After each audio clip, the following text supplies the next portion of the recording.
And Jill is a fourth grade teacher currently, and she has her master's in curriculum and instruction. Let me tell you, she is one of these that if I had a child today, I would request Jill's classroom because she's a fun teacher. She makes learning fun, and kids don't realize how they're learning, but she teaches to all the different learning styles. And I love that about her. She has, on a personal note, she has 3 sons, and they are the apple of her eye. And I can understand that. So she raises ducks. And if you go on Facebook, you can find her and the pictures of the duck. And during the summer, she runs an art studio. So very creative. Want to welcome you, Jill. And thank you Glad to be here. Yes. Well, we're thrilled because this is all about school. I know you're in West Virginia and we're in Texas, but this is, universal. At some point last week, this week, schools are returning. So we're seeing a mixture maybe of hybrid learning. We're seeing in person. In fact, I just got off the phone with my youngest son, who's in West Virginia, and he told me that my granddaughter was tested positive for COVID. Oh, wow. And they're in private school. And what happened was that one of the 2 students in her classroom last week had tested. And so they kept her quarantined and took her to the doctor today, and she tested. So it's, numbers are increasing. Yes. And this is very scary, not only for students, but also for teachers. So Jill, what, with all this chaos going on, what nuggets of wisdom can you share with us as far as parents? What can we do to help ease transition? What can we do as parents? And then we're going to delve into that a little bit deeper and see what can kids do at home, whether they're doing distance learning or if they're in the classroom. Okay. My first answer would be age-appropriate honesty. I speak to my students with honesty. I tell them why we're cleaning our desks, why we're wiping our desks down, why some of them are feeling anxious. We talk about those things. I know some of you are feeling anxious today. I'll just address it. I talk about the elephant in the room because they are. These are scary times for kids. And I think that routine is really helpful in managing anxiety and stress for parents and kids.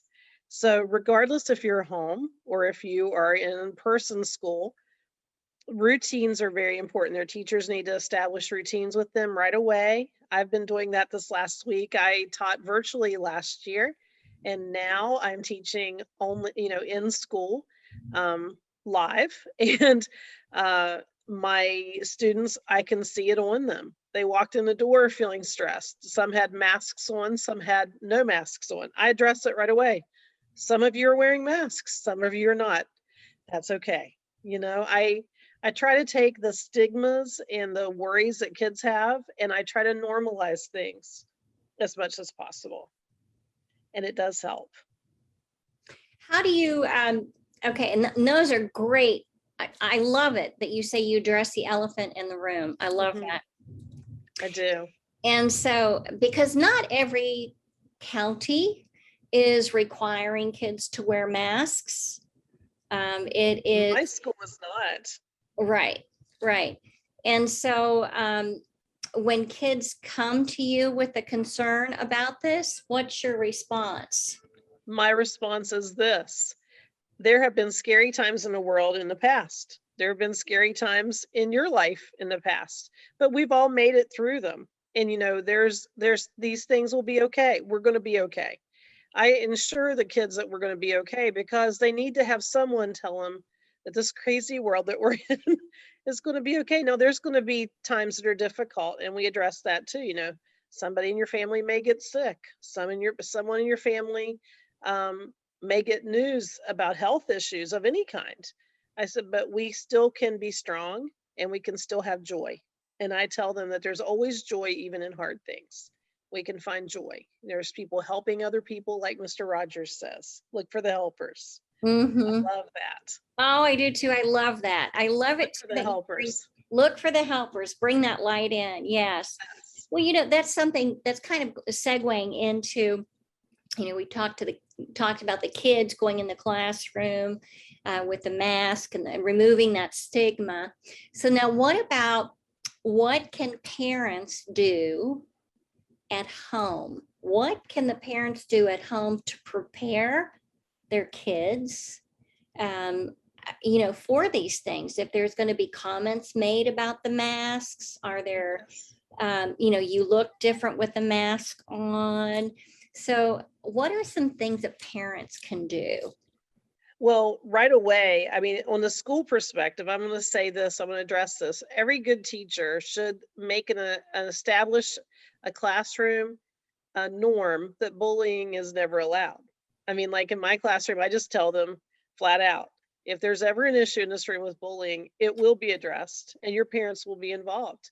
I let them know that from the day that we start school because I want them to know how important that is to me. I tell them I'm a happy, happy person, but the one thing that makes me sad is bullying. And I think I set that expectation. Same thing for parents. They are their child's only advocate. If you think about it that way, you are your child's only advocate. And your teachers do the best they can to see things, and they might miss something. You need to be aware that you need to let your teacher know if there is something that's happening to your child, or if there's something that's bothering your child, or they're fearful of something. I think talking about it, if you're a person of faith, praying about it. I mean, there's different ways, different faiths have different ways that they deal with stressful situations. But as you know, Christians use prayer as a way to alleviate some of the stress in the family. I was driving to school this morning and saw a father, mother, and two kids praying on the sidewalk before they got on the bus. And I was like, you don't see that often. But Wow. that was that family's choice before their child headed off to school. I'm sure it gave the kids some peace. Mhm. But there's other ways to do that from whatever um, religion that you focus on, or even if you're not a believer of some religion, you can find ways to find peace. There's yoga, there's kids can, positive affirmations. There's so many things you can say to kids, put notes in their lunchbox that say, this is going to be a great day and I can't wait to see you when you get home. Or, give them something to look forward to in these stressful times. Like, hey, Friday night ice cream, or, just something to get them through these difficult times. And if there is a kid with a mask on in my class, we address it right away. Some of your classmates are wearing masks. Their family has decided that that's best for their family. So we're going to honor that in this classroom. Oh, I love I that. just say it. I don't tiptoe around things like that. I just say it so they know it's an expectation for me. Mm-hmm. So I love that. So now when we talk about kids and getting ready for school, all right, and I'm sure that as a teacher, you see this, what are like the top 5 tips that you could offer for parents? And then we'll bring the kiddos into this too. But what are top 5 tips you can offer for parents to help their kids get ready for school? first thing that I think a lot of parents focus on the wrong thing. They're focusing on school supplies, they're focusing on snacks for the lunches.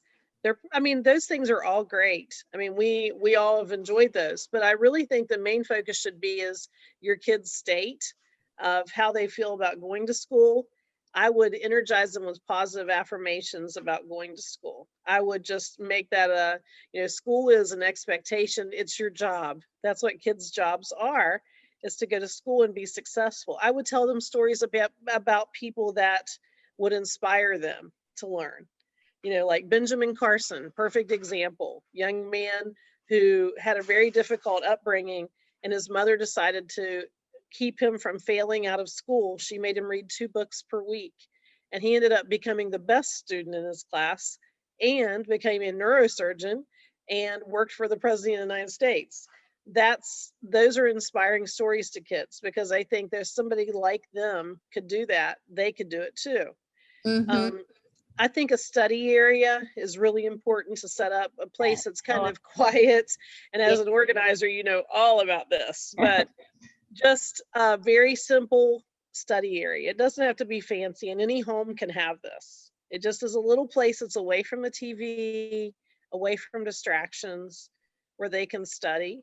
Um, that's two. The third thing I would say is um, probably the supplies are important, but not to the degree that people go get supplies. We can't even handle all the supplies you parents bring. It makes me laugh.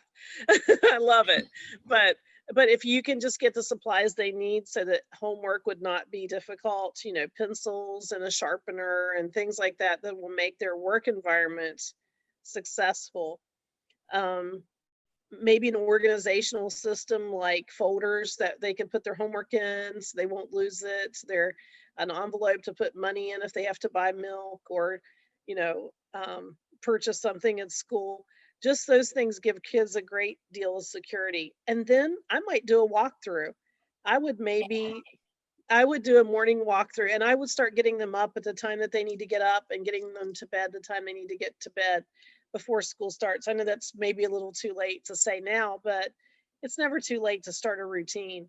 But Mm-hmm. the kids need they need enough sleep. They come to school and they're exhausted. And another thing is diet. I'm going to just say this because I'm a teacher and I see kids coming in with a Red Bull, or I see them coming in with a giant drink in the mornings or nothing but sugar to eat before they come to school, and then they fizzle out by 10. You know, just be really mindful of your kids' nutrition because it really is fueling their brain. And if you want to feed them sugar, you're not going to get the outcome you want. I mean, it stimulates for a little while, but when it fizzles, then they're falling flat Mm-hmm. and not being able to keep their energy levels up. So it's just a tip. Mm-hmm. I like that because, you know, studies have shown, studies upon studies upon studies, how sleep, nutrition, the diet, it all affects the brain. Mm-hmm. And it's like it's like our cars. We put gas in our cars so our cars can operate, and we have to think the same way as to fuel our bodies to do that. Yes. And I do love that in West Virginia, they have free lunch and breakfast for the kids. And it's usually typically fairly healthy. It's not like by any means the healthiest meal, but at least it has milk and juice and things that would, you know, give them protein and fruits. And, you know, it just helps stimulate their brain. And I noticed that several of my kids eat multiple of them because their friends share. You know, they'll put the things that they don't eat and they'll eat more than theirs because they're hungry. And hungry brains don't learn well. Hungry, no, they don't. I know for myself, when Yes. I'm hungry, I get hangry. I do too, or I just shut down. I Yeah, feel very exhausted. So, you know, absolutely. just think of that when you're thinking of your kids. Think of the snacks that you send them, even though they'll want the sweet and syrupy junk food, fuel their brains as well. I mean, there has to be a balance there. I agree. Those are all great tips. I want to expand a little bit on this because yes, as an organizer and a coach, an ADHD coach, I think this is so important, Jills, to have a separate study area. Mm-hmm. And several of my clients, students, they balk at this. They want to, you know, just hunch over on their bed. And, you know, they're hunched over and they're on the laptop doing this, their thing. And, you know, I can understand in a way because it's comfortable, right? But it really isn't. It really isn't. After long term, it's not comfortable. Long term, no, that's what I'm thinking of. And this is what I try to share with my clients that, you know, we got to think about this long term. What's your back going to feel like? You know, what's that going to look like with your bones after several hours and you're hunched over? So I love it that you mentioned too, that it doesn't have to be fancy. If you have a corner of the kitchen table or the dining room table, an area, even one of those, and I've used this with many of my clients, is a mobile cart where you can put supplies on the cart, and then the laptop can go on that top tier. And so it's mobile. So you can, if you're studying, in the kitchen or the dining room. And when you're finished, you just put your supplies on that cart and you put it in a closet or put it behind the couch or somewhere out of sight. And I have found with my experience, I'm not in the classroom, I'm working with the students. Right. This works well for them. Yes. And everything's at their disposal. Kids get distracted easily. And if they don't have everything, like if they go to find a stapler, if they go to find a pen, they'll find something on that journey that will totally distract them, and they'll lose focus of where they were heading, what their purpose was. So if you stay focused and you're on, you keep in one area where everything's accessible, then you're going to be able to keep your focus, but not go on a journey through the house and, oh, there's a video game, or, oh, there's my favorite toy. You're going to get distracted. You're going to, I mean, that's a kid, right? Right. So now we've talked about the parents, setting up that study area. Do you have other suggestions about what can be done prior to the school morning? Yes. I mean, like I said, sleep is so imperative. And like I said, you could start weeks before, maybe a week before school starts, maybe a week and a half, and start getting up a little bit early and gradually to the time that they're going to be getting up. Teach them how to lay their clothes out the night before. That's a big decision for kids. There's really no reason to even have to think about that. It should be something that they can just, throw on and be ready to go. Make your decisions about when you're going to shower. You're going to shower in the night before or in the morning of, and help them with a elapsed time. How long is this going to take you to get ready? Yes. And then let them see that. And it's also a good math skill.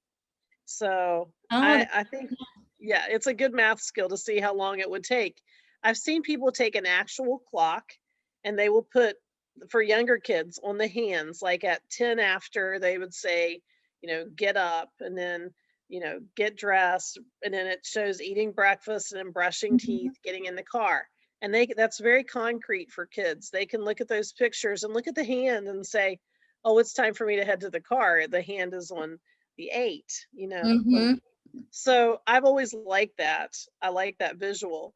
Another thing you can do to start your kids' attitude off early in the morning is to write something on their mirror with a dry erase marker. It sounds so silly, but you can put, like I used to write from my grown sons, I used to write, this is what handsome looks like. And I'd put an arrow and then get in the bathroom and I could hear them say, and laughing, I'd hear them laughing. But little encouragements like that can start your day off on a really positive foot. And if your kid wakes up in a negative mood, turn on some music, some cheerful, positive music, and let them sing and blow off some steam before they go to school so that they can, get out of their funk and be happy again. I like that. Yeah. Yeah. Refocus, change your channel. Change the channel. I love that. Yes. Change the channel.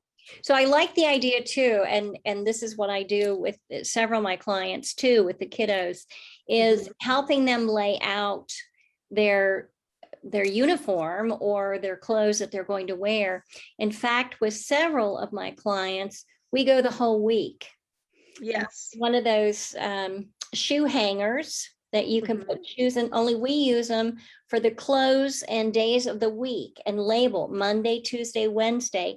And so it gives them a visual. Yes. And that removes the decision making. Well, that's just one they don't have to make. And in addition to that, they see again time. Their week is winding down. If they're on a Wednesday close, they know they only have 2 more days to go. Yes. But that helps. I mean, it's mentally helpful. Yeah. So that has helped several of my clients with, with the kiddos and doing that. Now, we're talking about getting ready for school. We've talked about the nutrition. What about the and we're getting into after school activities? Yes. Okay. So how do we factor all this in? Now, we're in a different grade, a different teacher, new schedules, new friends, and now we're going to factor in additional extracurricular activities. What are your suggestions for scheduling all that? Well, I would say this. I like the statement, wherever you are, be all there. Okay, so what I'm saying about that is, I believe that's really important for kids to really be able to focus on what they're doing. They can't sign up for two things at one time and do half of each.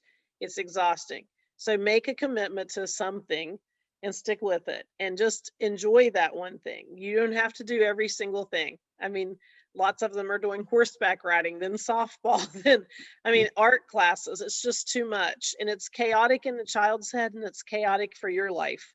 And ultimately, let's be real, most of them are not going to be pro athletes. Truth. I Right. mean, it is true. Yeah. So just let them enjoy being a kid a little bit and maybe not schedule so heavily. Then in addition to that, if you're going to use time, use it wisely. So when I'm traveling from, say, I picked up my kids at school till I drive to my home, I would do practice multiplication tables as I'm driving. Let's do our twos and count by twos, do skip counting, 2, 4, 6, and let the kids, or you just do counting exercises like that. It's beneficial. It's not wasting their time. I always think it's important to ask them questions that they can't answer yes or no to. Yeah. So when you get in the car, say that today, what was the best thing that happened today? Or what was the worst thing that happened today? Did anything, upset you today? Did anything make you feel fantastic today? And you'll hear lots of stories that way. Don't ask the quick, did you have a good day? It's not going to get you an answer that you want to hear. You want to hear what's really happening. And don't hesitate to cut some of your schedule, because sometimes it's just too much for you and it's too much for the kid, and they will thank you years down the road. I know my one son canceled himself out of travel soccer. I will never forget it. He just stood on the field and some older man was yelling at the kids and calling them names and yelling at them for not being successful enough. And he walked up to me with his hands on his hips and said, "Mom, if it's important to that guy how well his little kids play, then I think I'm done." Wow. I thought it was so impressive. He quit travel soccer on his own. And I thought, out of the mouths of babes, he Exactly. knew that it was too much and he knew that it was out of balance and Mhm. he was out of balance. Mhm. So I always honor that. And I always remember that story. He knew it wasn't worth it. He just needed to be, and he wanted to go home and play with his neighborhood kids and Mhm. run and play in the street in front of our home. There's not cars there, thankfully, but just he wanted to play, and he got to play, and I think that was really valuable. A Kids learn. valuable lesson. Yes, yes. And like you said, out of the mouths of babes. So we have just a few more minutes. And if you were to leave us with some lasting tips on organizing for school success. You've talked about diet, nutrition, getting prepared the night before as much as possible. I'm going to touch on a real delicate subject here, and this is homework. Oh, Some teachers give homework, other teachers don't. I've talked to parents that are they're beside themselves because they say, my kids don't get homework. What am I supposed to do? I am one of the teachers that give very little homework because I feel like I use my 7 hours at school very effectively. So I use homework as a method of helping the kids who did not have time in class to finish. They can finish it at home. But most generally, homework is not brought back. I mean, parents are busy and they're not making the commitment. The kids will not bring it back. So it's more of a futile exercise to some extent in these days and times. But I do some. And if the child doesn't return it, I give them another opportunity because I oftentimes don't think it's always the kids that are at fault in that situation. Um, I would say this. I think it works really well to let the kids have a snack when they get home from school, and then I would almost set them down right then and just get it knocked out because you dread it as the evening rolls on and the hours get closer to bedtime. There's an intensity builds. It's like a wave. And if you can do it while you're cooking dinner and let the kids sit or around the kitchen table and you help them a little while you're cooking or doing something around the house or getting ready to go to a sporting event, it's much better to get it over with early than later. That's my tip. And I think the kids are fresher right out of school. than they are later. They can't remember what the teacher said or how this is supposed to be done. And I don't want them to feel that way. So I suggest earlier than later. Mm-hmm. That's a great tip. I know, well, of course, my kids are adults now, but when I go home and I'm babysitting and my grandkids are coming home, we do a snack and then we do some kind of physical activity. They've been Yes. cooped up and sitting. Unless they have a teacher with wobble stools like this one. There you go. Or yoga mats and clipboards. But we do something physical to get that energy out, go outside and shoot hoops or whatever it is for about a half an hour. And then we come back in and then we hit the homework. And that's how I raised their dads, Right. after school. I think it's very effective. Well, it was. So I didn't know if that had changed. No. In fact, with the schedule so heavy in the evenings, it's really imperative to get it done early because sometimes kids' ball games and other sporting events last till 8 or 8:30, and it's time for them to go to bed and they're exhausted. So it's better to get it done very early and just, maybe let them jump on a trampoline or do something for a few minutes and then bring them in. And while they're eating their snacks, start on their homework. It'll make everybody happier because the intensity builds as the evening rolls. I am assuring you of that. Yes. Yeah. I believe it. Yes. And one last suggestion I'd like to hear from you, Jill. Not every parent can be a stay-at-home parent. Right. So we have after-school programs and after-school nannies and things like that. What suggestions do you have? Can these suggestions that you're offering be applied also to kids that are in after-school care or have some alternative form of after-school? I would suggest to your child when you're making that decision to put them in after school, I would ask that center, learning center or nanny, if that's something that they're willing to do with them because they're fresher right after school. I do think they have to have a little bit of downtime and a little snack before they start, but I would definitely ask if they could, if they could facilitate them getting some homework help so that they can get that done quickly. And most after school programs, if a child asks and says, I learn how to do this worksheet, could you sit with me and explain this? Most of them will do that. But if not, I think it's really important for them to get it done. There's not always a lot of homework. There are some teachers that always give tons of homework. But it's really important to start early because you don't want them to go to bed feeling burdened, like I'm in trouble tomorrow because I didn't get my homework done, and they fret over that. And one little boy forgot his lunchbox at school today, and I just realized his stress level was so high because he felt like it ruined his day. He obsessed on that lunchbox all day, left it on the bus. And I think it burdened him. I think about how kids are much more sensitive to those small things that seem so small to us, but they're huge to them. They're huge. Yes. So just, don't leave them in a situation where they feel vulnerable to anxiety over small things like maybe not getting their homework done. And if you need to, send a note into the teacher. I saw an let's see, it was a little note that was on Facebook the other day. Did you see this note? Yes, I did. Yes, I loved it. Say handle with care. Handle with care. A little note, and it said, "My child had a rough night last night. I don't have to explain, but if I'm sending you this note, know that they need a little extra today." As a teacher, I would be delighted to receive a note like that because it would help me and help the child. So I actually thought about sending those home to my parents and saying, if you ever have a day like this, I just want you to know you can send this in and let me know. I think that's a wonderful idea. Yes. Yes. Well, thank you again, Jill. You're welcome. Jill Carden joining us from Parkersburg, West Virginia. And again, thank you all for sharing this time. This is going to be posted on our website at theorganizercoach.com. And we will see you again in a couple of weeks. We'll be back and exploring all about the real estate market. How do we organize our home to prepare for a sale? So, Jill, thank you so much. You're welcome. It was nice talking with you. All right.